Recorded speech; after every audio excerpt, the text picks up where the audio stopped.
Hi, my name is Aarti, and we are a group of three: Rohit Sharma, Rahul Moore, and of course, me, Aarti.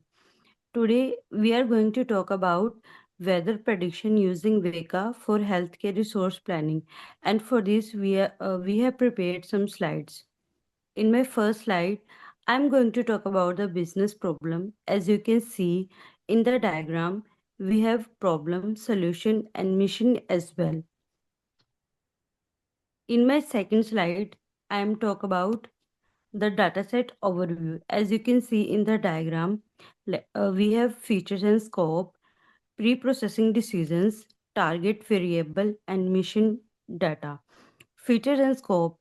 We have 1,45,460 daily weather records from Australia with 16 variables like temperature, humidity, wind, speed, pressure, and sunshine.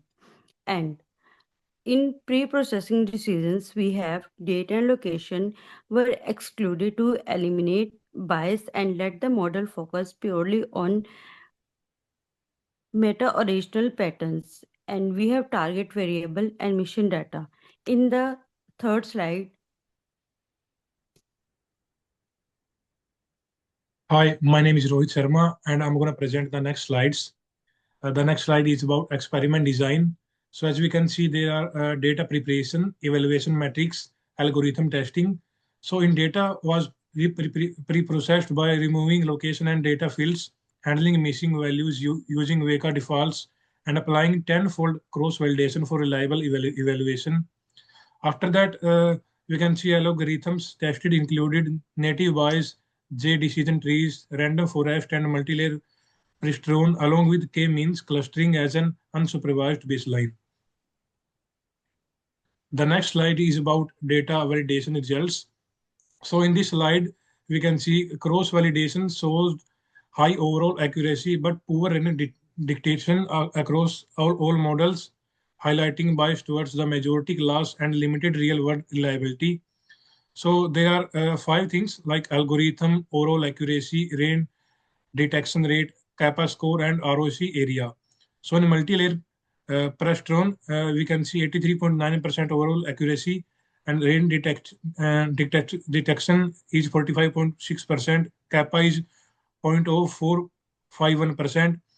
Then we can see J48 decision tree is 82.83%. Then ADA boost is 82.001%. Then native bias 80% and Bayes net is 79.31%. The next slide is going to present by my colleague Rahul Moore. Here it is. So hello friends, how are you?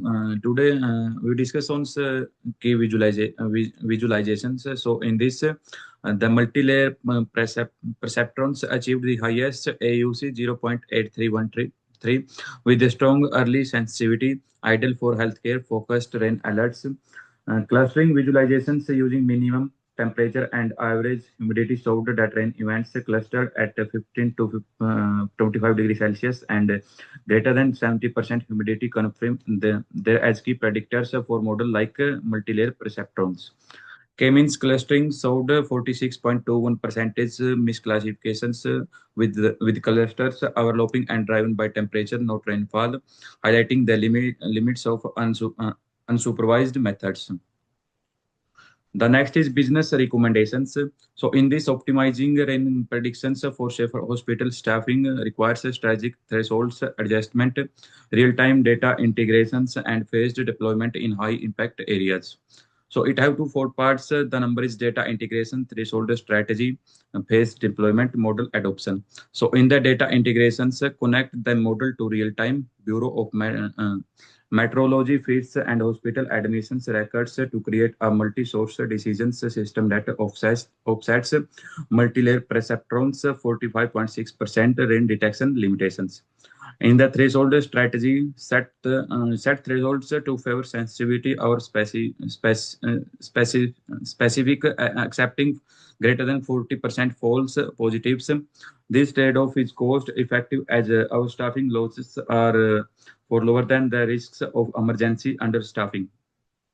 So in the model adoption, implement the multi-layer perceptrons with adjust thresholds to prioritize error detections, that reduce the risk of understanding during critical search, even if it increases false alarms.